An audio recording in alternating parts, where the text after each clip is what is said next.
चलिए जानते हैं आज के देश और दुनिया की सिलेक्टेड काम की और महत्वपूर्ण 20 बड़ी खबरों को सिर्फ 5 मिनट में। पर अभी तक आपने इस वीडियो को लाइक नहीं किया तो लाइक कर दीजिए। सचिन पायलट का सीएम मोदी पर तीखा हमला, बोले मोदी के कुशासन से जनता त्रस्त। देश में महंगाई से लोगों की कमर टूटी हुई है। जब बीजेपी विपक्ष में थी तो जीएसटी का विरोध करती थी और हर चीज में जीएसटी लगा दी है। कांग्रेस जनता की लड़ाई लड़ती रहेगी। ये सरकार किसान विरोधी भी है। पहले किसानों के खिलाफ कानून बनाए और अब एमएसपी पर बात नहीं कर रहे हैं। आज डीजल, गैस, पेट्रोल और रोजाना की चीजें बहुत महंगी हो गई हैं। राहुल गांधी का बड़ा हमला, कहा मोदी जी 55 घंटे तो क्या 5 साल भी पूछताछ कर ले, मैं डरने वाला नहीं। मोदी के दूरगामी फैसलों के कारण देश में नया विश्वास, दुनिया में भारत का कद बढ़ा। जावड़ेकर ने कहा कि जब नरेंद्र मोदी प्रधानमंत्री बने तब अर्थव्यवस्था के मामले में भारत विश्व में 11वें स्थान पर था। आज ब्रिटेन को पछाड़कर 5वां स्थान प्राप्त किया है। यह नया विश्वास मोदी के दूरगामी फैसलों के कारण आ रहा है। पाकिस्तान पर सर्जिकल स्ट्राइक और एयर स्ट्राइक करके आतंकियों के ठिकानों को खत्म कर दिया। राहुल गांधी की फिसली जुबान, कहा यूपीए सरकार में आटा 22 रुपए लीटर था जो अब 40 रुपए लीटर है। महंगाई के मुद्दे पर मोदी सरकार को घेरते हुए उन्होंने कहा कि यूपीए सरकार में आटा 22 रुपए लीटर था जो अब 40 रुपए लीटर है। कांग्रेस सांसद महंगाई के खिलाफ पार्टी की हल्ला बोल रैली के दौरान पेट्रोल, डीजल और आटा की कीमतों में वृद्धि की बात कर रहे थे। प्रियंका गांधी ने उत्तराखंड में सामने आए भर्ती घपले पर साधा निशाना, कहा युवाओं से खिलवाड़ कर रही भाजपा सरकार। अहमदाबाद में मिले 4 और स्मार्ट स्कूल, केंद्रीय गृह मंत्री शाह ने किया उद्घाटन। रक्षा मंत्री ने किसानों के लिए कही बड़ी बात, वाराणसी दौरे के दौरान बाढ़ और सूखा प्रभावित किसानों को दिया भरोसा। नई दिल्ली रेलवे स्टेशन का होगा कायाकल्प, फ्यूचरिस्टिक डिजाइन मिल जाने के बाद दिखेगा ऐसा। रेलवे स्टेशनों की बदलती सूरत के बीच जल्द ही नई दिल्ली रेलवे स्टेशन की तस्वीर भी बदल जाएगी। भारत सरकार 4700 करोड़ रुपए की योजना से देश के सबसे बड़े रेलवे स्टेशन का कायाकल्प करेगी।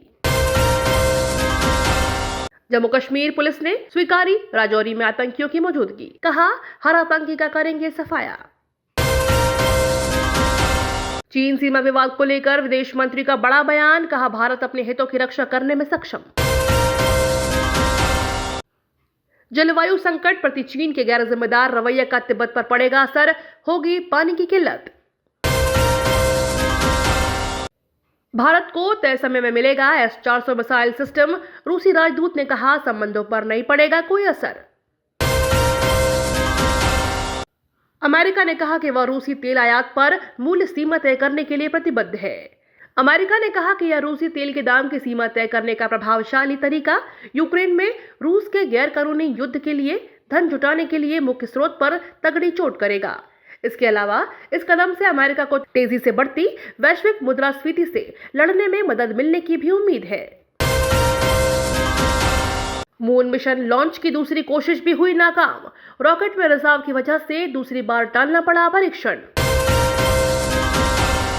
रोहिंग्या मुसलमानों को लेकर बांग्लादेश पीएम शेख हसीना का बड़ा बयान, देश के लिए बताया बड़ा बोझ। उन्होंने कहा कि यह देश के लिए बहुत बड़ा बोझ है और उन्हें लगता है कि इस मुद्दे का समाधान निकालने में भारत एक बड़ी भूमिका निभा सकता है। वहीं बांग्लादेश में 1 लाख से ऊपर रोहिंग्या मुस्लिम हैं, जो हम अंतर्राष्ट्रीय समुदाय और पड़ोसी देशों से बात कर रहे हैं, वो कुछ कदम उठाएं जिससे कि वो वापस अपने देश आ सके। गैस को लेकर मॉस्को ने यूरोप को घेरा, यूक्रेन के परमाणु संयंत्र में रुकी बिजली सप्लाई। गिरिराज सिंह का नीतीश कुमार पर तंज, कहा अकेले कभी चुनाव लड़े नहीं और नरेंद्र मोदी को हराने चले हैं।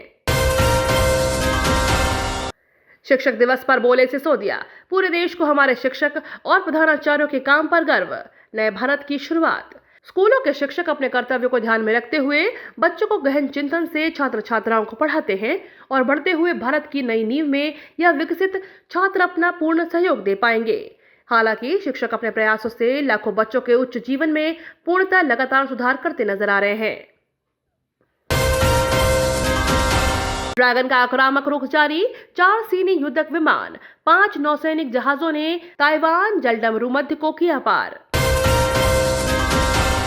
देश में आज 6,800 नए मामले, कोरोना की संक्रमण दर 2.12%।